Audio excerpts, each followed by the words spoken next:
Hi, I'm Mitch Gallagher. Welcome to Sweetwater's iOS update. Here at Sweetwater, we've really embraced the iOS lifestyle. We love our iPads, our iPhones, our iPod touches. We use them all the time, both at home and when we're making music. In these iOS update videos, we're going to be talking about apps for making music. We'll be talking about hardware and accessories that can help you make music with your iPad, your iPhone, or your iPod. We'll be talking to musicians and engineers who are doing interesting things with their iOS devices. We've got a lot of stuff to talk about. Let's dive right in and get started. This week for the App of the Week, we have 3 different apps to look at, and I think they're all essential for the musician's toolbox. Of course, as a musician, you've got to have a metronome. There are a lot of great ones out there. The one I like is Metronome Touch. I like it because it resembles the old wooden metronomes we all used to have sitting on the piano when we were taking piano lessons. You start it by swinging the pendulum back and forth. You can adjust the tempo by sliding the pendulum back and forth, by typing it in. It has some additional features as well. You can set up different time signatures. You can also set up different memories. So if you have settings that you use all the time, you can store those.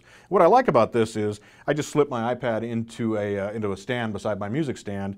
The metronome is large enough that it's easy for me to reach out and control it even when I have a guitar in my hand. So this is definitely my favorite metronome. Now, another essential app that you have to have is a tuner.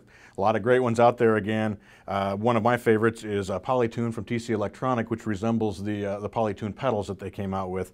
The nice thing about this is you can strum a guitar and it tunes all 6 strings simultaneously. Now, I've got it blown up to kind of giant size here on my iPad, but where I actually use it is on my iPhone, and it's a much smaller display, but still very easy to see. My favorite tuner to use as well. The third app I have for you today actually comes from us here at Sweetwater. It's an app called SweetWords. SweetWords brings you a new word every day. It's taken from our Word for the Day glossary that's at sweetwater.com, and we've been building that glossary for many years. It contains something like 3,000 different definitions at this point, and those definitions are technical terms, computer terms, musical instrument terms, pro audio terms, some music definitions, all kinds of things up there. For example, today the word for the day is supercardioid. You can look at the definition for that, or you can pop over here and you can scroll through the entire glossary if you like to.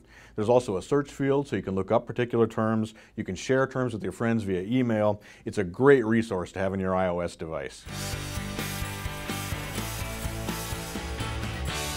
Our accessory of the week comes to us from Multimedia. This is the iKlip. Now, the iKlip is an iPad holder. It mounts to a music stand, to a microphone stand, and allows you to have your iPad with you on stage, in the studio, in the rehearsal room with you. Basically, your iPad slides right in. And once it's in, it's actually held very firmly. You can turn it upside down, you can swing it around however you like, and it stays right in there. But it's very cool because you can have it placed right in front of you and you can still access all of your apps and do whatever you need to do with it. Now, if you're working with an iPhone, there also is an iKlip mini version that works exactly the same way. Just slide your iPhone in and it's right there in front of you on a mic stand, on a music stand, wherever you need it to be. Very cool accessory, handy to have in the studio, rehearsal room, or on stage. Our tech tip today concerns battery life in your iOS device. You've probably seen the battery life indicator at the upper right of your screen. That tells you how much strength your battery has left. Now, if you're like me, when you go home at night, you plug in your iPad, your iPhone, and you charge it up so it's fully ready for you the next morning. But it's actually a good idea every now and then, say once a month or so, to run your iOS device down so that the battery is fully depleted. Run it down so that there's no charge left, then plug it in and run it all the way back up to where it's fully charged. When you do that, you prevent the battery from developing a memory point. You don't want that memory point because that reduces the life of the battery. It also reduces its ability to hold a charge. So for the best performance from the battery in your iOS device, run it down to 0 every now and then, charge it back up fully, and you'll get great results. Thanks for joining me here in my office at Sweetwater for the very first installment of the iOS update. You know, a big part of my job here as Editorial Director is researching new technologies, checking out products, and doing product reviews. And I'm really looking forward to bringing you all sorts of great information and great new tools for you to use making music with your iOS devices. I'll look forward to seeing you next time for the iOS update.